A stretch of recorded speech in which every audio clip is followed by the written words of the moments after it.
Exercise 7c, question 4. Without using a calculator, we've got to work out some trigonometric expressions. Let's look at part B.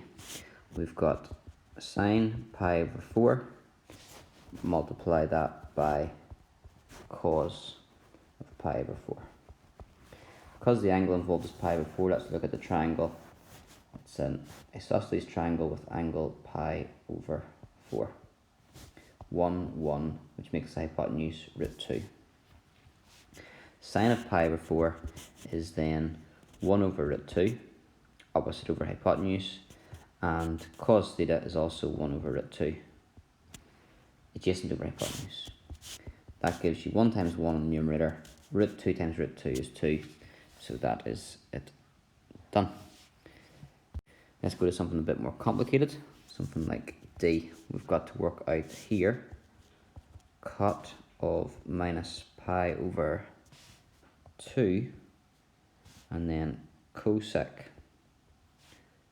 of minus pi over 2.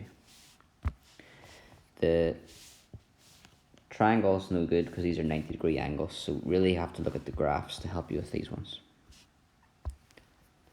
So for that, cot is connected with tan, so I'm going to look at the tan graph.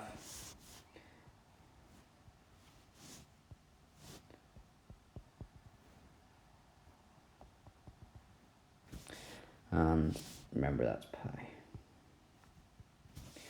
Okay, so if we go back to minus pi over 2, I know that tan of minus pi over 2 is equal to, well, negative infinity, or it's undefined. So cot 1 over that is going to be 0. Or another way to do this is to draw the cot graph, obviously. But I'm not even going to go there, because if you know tan, you can just do the reciprocal each time. So cot is 0. It doesn't even matter what cosec is now, because 0 times something's going to be 0. But for completeness, we'll look at cosec of minus pi over 2. Cosec is connected with sine.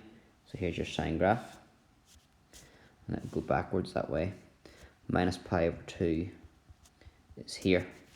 And that value is minus 1. So sine of minus pi over 2 is minus 1. So cosec of minus pi over 2 would be 1 over minus 1, which is also minus 1. And 0 times anything is still going to be 0.